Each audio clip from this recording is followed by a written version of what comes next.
બાપ યુવાન ભાઈ બહેનો, શિવ તત્વને જીવનને કલ્યાણકારી બનાવવા માટે, શિવમય બનાવવા માટે તપમાં આ પહેલું વ્રત છે, મોટું વ્રત.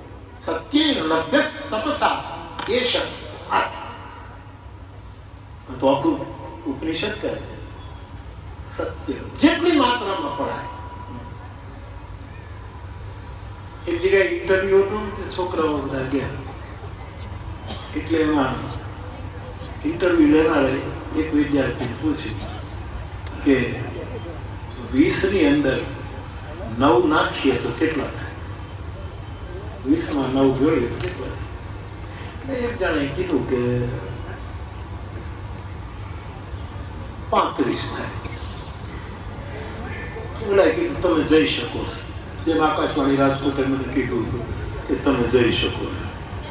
મને યાદ આવે આકાશવાણી તમે જઈ શકો. 20 માં 9 નાખીએ 35 થાય. બધા કીધું કેમ થયું? મેં તો આમ કીધું આવું ખોટું તો ના પાસે થાય. એના પછી બીજા નંબર કે 20 માં 9 નાખીએ તો કેટલા? 45 થાય. ઉદાર મતીએ ઉદારો આપણે શું કહું સાથે 45 તમે જઈ શકો.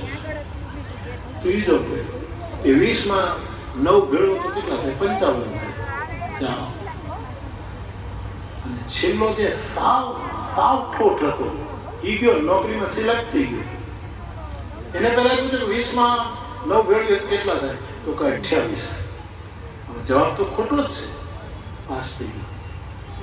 ઓર્ડર લઈને નીકળ્યો. બધા કે પણ તું કેમ પાસ થયો? તે શું કીધું? મેં કીધું 28. કે ખોટું તો તું એ બોલ્યો. તો એ કેમ પાસ થઈ ગયો? કે ખોટું તો હું બોલ્યો પણ સત્યની નજીક આંકડો હતો. 28 અને 29 માં જાજો એમ થોડું તો સત્યની નજીક રહેવાશે તો પણ શિવ મળશે.